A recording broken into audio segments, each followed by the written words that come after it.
Great. Now let's talk about the probability framework under the Tukey's method. So the first page, I show you how Tukey looked like. And he's so famous for many tremendous work, like the fast Fourier transform algorithm. And in fact, in this course, you should already know how to do the box plot. And box plot is invented by Tukey. And his very important book, Exploratory Data Analysis, is also like the very first step to do data analytics. Okay, and so Tukey's method is also called the range test or Tukey's test, Tukey's method, Tukey's honest significance test, and honestly significant difference test.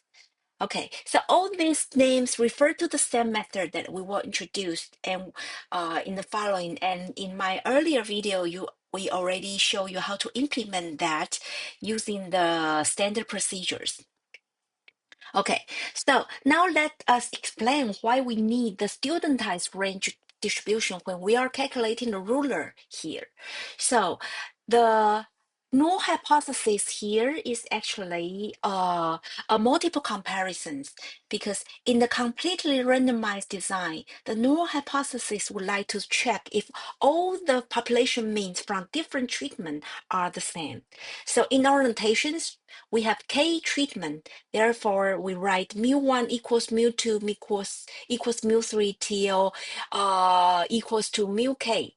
So this shorthand writing actually means simultaneously many tests. And in fact, we have to compare pairwise different tests. So in fact, we are working with we are working with a combinatorial number k choose 2, which is k times k minus 1 divided by 2 tests. So in other words, the second line, just one line, is in fact a shorthand writing of the following k times k minus 1 divided by 2 test. So basically, you enumerate all possible pairwise comparisons. So here we have so many tests that you have to do, in fact. So the first one is compare mu1 and mu2, mu1 and mu3, mu1 to mu4, till mu1 to mu k, and until the last one, which is mu k minus 1, k minus 1 equal k, mu k. So recall in our ordinary hypothesis testing, suppose H0 is true. Then if you reject H null, then we are saying that you are making a type 1 error. And the probability of make type 1 error is called alpha. And all the standard procedure of doing this hypothesis test is to ensure that the probability of making type 1 error is less than or equal to the alpha that was given in your predetermined label. Okay, so in our textbook, we will use the word type 1 error. It is also known as false positive or false discovery in other fields. So the alpha value is the probability of making type 1 error, and it's also the probability of rejecting H null when it is true. So suppose you are working with the two sample t-test from chapter 10 in the multiple comparisons, then you will lead to a problem that is called type 1 error inflation. So what does it mean? So suppose we set alpha equals 0.05 in our hypothesis test. And if we are only work with one test, then the new probability of type 1 error will be the same as 0.05, which can be calculated as 1 minus the probability of not rejecting one test. And the probability of not rejecting a test is 1 minus alpha. Therefore, once we plug in every number, it becomes 0.05. So it's actually the same as the alpha in our hypothesis test. Okay, so now let's extend that if we are working with two tests simultaneously, and what is the probability of making type 1 error? So the probability of making type 1 error is if you reject the null hypothesis But you are working with two tests. So you reject the null hypothesis means that it is possibly that only one test is rejected or two of them are rejected. So the probability to calculate this new probability of type 1 error is 1 minus the probability that you do not reject these two tests. So the probability of not rejecting these two tests is 1 minus alpha raised to power 2. Okay, so now again, you plug in every number we have here, so it becomes 0.0975. So you can see that the new type 1 error when you are working with two tests increases from 0.05 to 0.0975. So now let's work with more tests. Suppose we are working with 6 tests. Then the probability of making type 1 error when we are simultaneously working with 6 tests is 1 minus the probability of not rejecting 6 of the tests simultaneously. And the probability of not rejecting any one of the 6 tests is 1 minus alpha raised to power 6. So we need to use 1 minus this probability of not rejecting 6 tests, and it can be calculated as after you plug in all the numbers, and it is 0.2649. So from this example, you can see that if you are working with more tests simultaneously, then the new probability of making type 1 error will increases. And this is called type 1 error inflation. And the problem is that once you're working with multiple tests, then you reject your null hypothesis, but it could be of a lot of different possibilities. Okay, so Tukey actually carefully defined the overall error rate, or called family-wise error rate, which is abbreviated as FWER, by the following. So the family-wise error rate is the probability of making one or more false discovery. Okay, so it equals making type 1 errors when performing multiple tests. So if capital V is the number of false positive in the multiple comparison N, then the false family-wise error rate is the probability that you make one or more discovery. So it is actually the probability of V larger than or equal to 1. And it is actually 1 minus the probability that you do not make any type 1 error. You do not making one or more false discovery, which means that you do not reject any of these single tests. So, and the probability of V equals 0 is simply 1 minus alpha raised to power n if you have n single test, if you have n comparison. So the F family-wise error rate can be calculated by the formula. And Tukey's method would like to guarantee that the family-wise error rate is smaller than the predetermined alpha value. Okay, so the alpha here is different from the alpha in the hypothesis test for a single test. It is different, and this one is called overall error rate or family-wise error rate. Okay, so to ensure this, Tukey's define a new distribution that is called studentized range distribution. So it is called studentized because it's very similar to student's t-test in the sense that it needs the normal distribution assumptions from the samples. And it's called range because it considers the maximum of the treatment mean and the minimum of the treatment mean. So the difference between the maximum and minimum one is called the range. So the studentized range distribution is a standardized range between these treatment means. So you can see that within the parentheses, this is a range of the treatment mean, and the form of this distribution is like a z normalization, minimize their mean divided by their standard deviation. So it is written as a Q using using the letter Q, and it contains 2 degrees of freedom. The first one is the number of treatment in your completely randomized design. And the last one is the error of the degrees freedom of your error in your ANOVA table. And here the little s is the MSE, square root of MSE in your ANOVA table.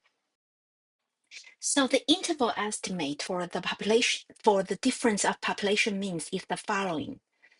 Note that the difference of population mean is mu I minus mu j. So, and point estimate is the treatment mean minus the difference in treatment mean, which is t bar I minus t bar j. And the margin of error is calculated as the multiplication of Q, this critical value, times S divided by N square root of Ni.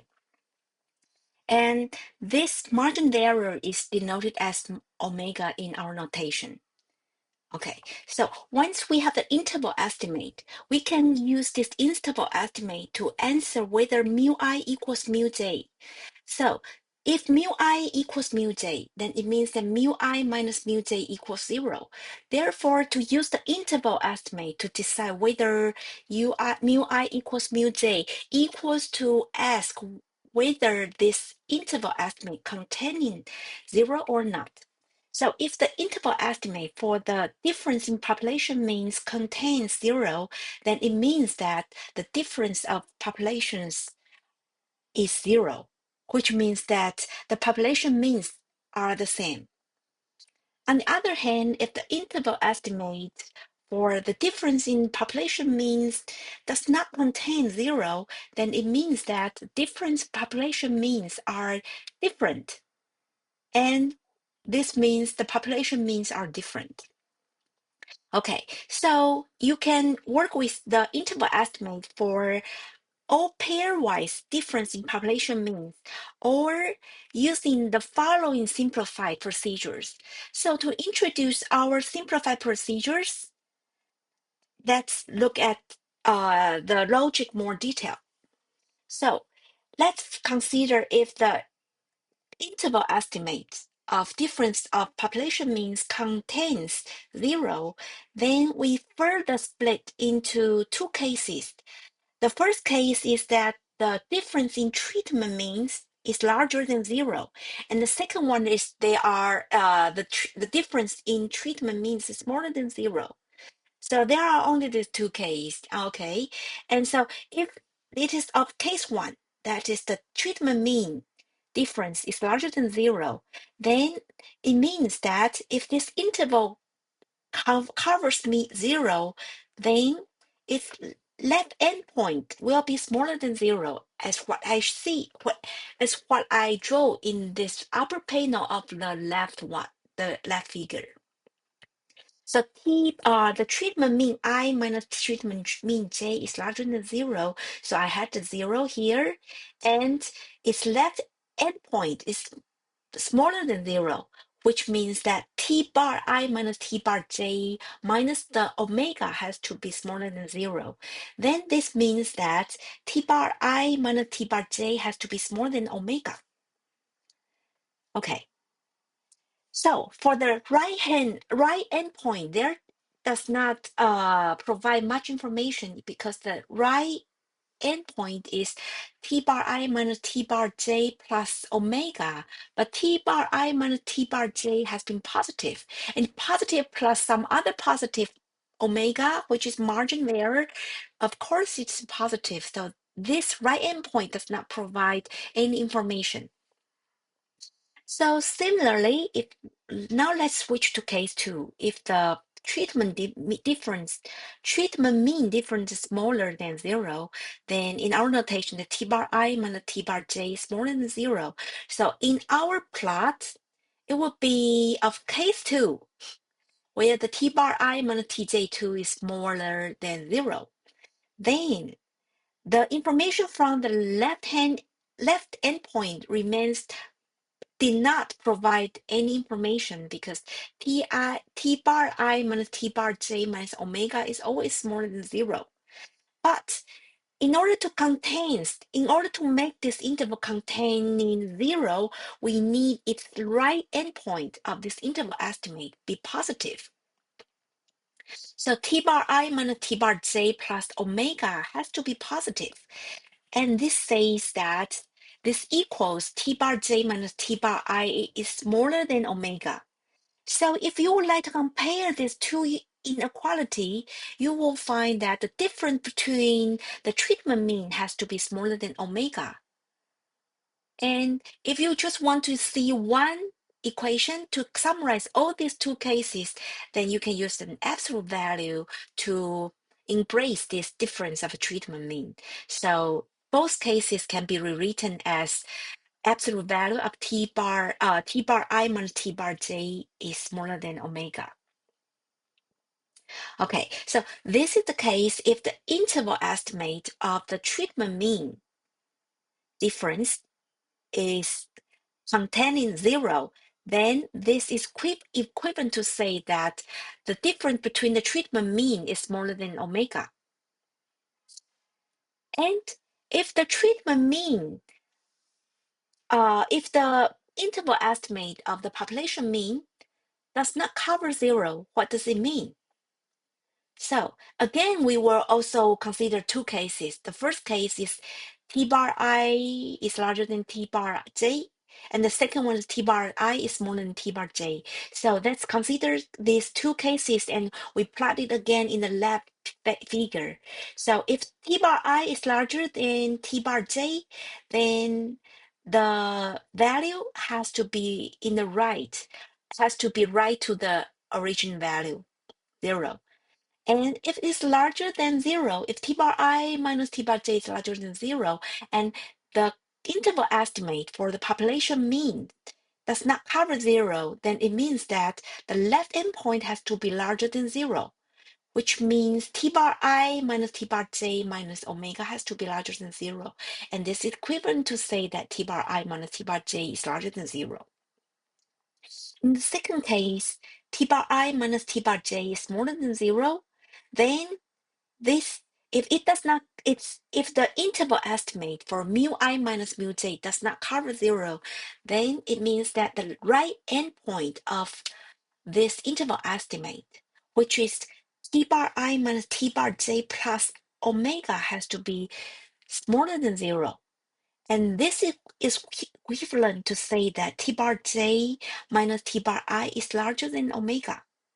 So combining these two conditions, we can use just one equation, one inequality to describe these conditions, and that's using absolute value again. So the absolute value of the difference between T bar I and T bar j has to be larger than 0 omega.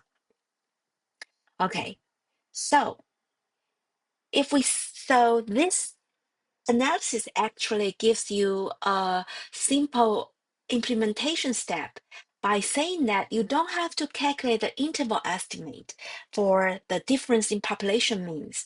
Instead, you just need to calculate the margin of error and see if the margin of error will allows you to make an interval estimate that covers 0 or not. And the rule is summarized in the following slide. So the first one is to calculate margin of error, omega, which is the critical value times this square root of MSE divided by square root of NI. So the margin of error is calculated by the Tukey's method in the sense that we would like to control the overall error rate or the family-wise error rate. Second step is to rank the treatment means from smallest to the largest one. And then we calculate the pairwise difference between each treatment means, between each pair of treatment means. And if the treatment means difference is larger than the margin of error, then we conclude that the means of the populations are different. As a final note, this formula is only for the case that Ni are all equal.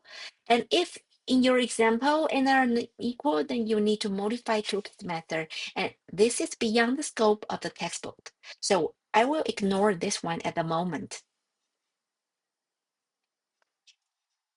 Great, I hope you enjoyed this lecture. and let me know if you have any questions.